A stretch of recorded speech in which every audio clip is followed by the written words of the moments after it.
আসসালামু আলাইকুম।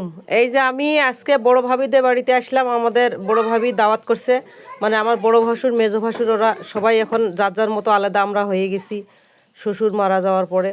তো দাওয়াত করছে, আমরা ঢাকা থেকে আসার পরে সবাই আর কি দাওয়াত করে ভাইয়েরা আমাদেরকে, যেহেতু আমরা থাকি না, অনেক দিন পরে আসি।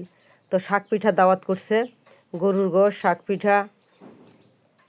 তো এই পিঠাটা অনেক কিছু দিয়েই খাওয়া যায়। তো আমাদের এই অঞ্চলের নিয়ম, এই শাক, এই যে শাক ঘন্ট, এই শাক ঘন্ট দিয়ে এই যে এই পিঠা গরম গরম চুলের উপর থেকে এখন আমি বসে খাইতেছি আর আপনাদের দেখাইতেছি। দেখছেন কেমন ফুলকো ফুলকো, একবার একেবারে ফুলকো ফুলকো শাক পিঠা।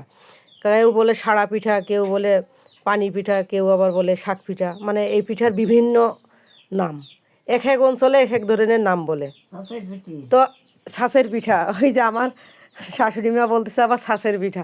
তো আমার শ্বশুর বাবা খুব এই পিঠাটা পছন্দ করতেন, উনি নেই, এই 2-2.5 বছর হয়ে গেছে, মারা গেছেন। তো খাইতে বসলেই আমার খুব মনে পড়ে আমার শ্বশুরের কথা, যে এই পিঠাটা উনি সপ্তাহে মনে হয় 2-3 বার করে খাইতো। সপ্তাহে 2-3 দিন করে বানায় এই পিঠাটা দিতে হইতো, এত পছন্দ ওনার ছিল। তো আসলে আমারও কিন্তু এই পিঠাটা অনেক পছন্দ। তো বাবার বাড়িতে কোনো দিন ওই শাক ঘন্ট দিয়ে খাইনি, আমরা গুড় দিয়ে খাইতাম, বিভিন্ন ধরনের ভর্তা, সরিষা ভর্তা, শুটকির ভর্তা, গুড় এগুলা দিয়ে খাইতাম।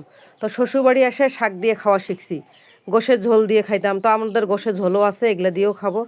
তো আপনারা কে কে এই পিঠা এভাবে খান, কার অঞ্চলে খায় জানি না, তবে আমার শ্বশুরের অঞ্চলে এভাবে খায়, আমার বাবাদের অঞ্চলে গোশের ঝোল দিয়ে খায়।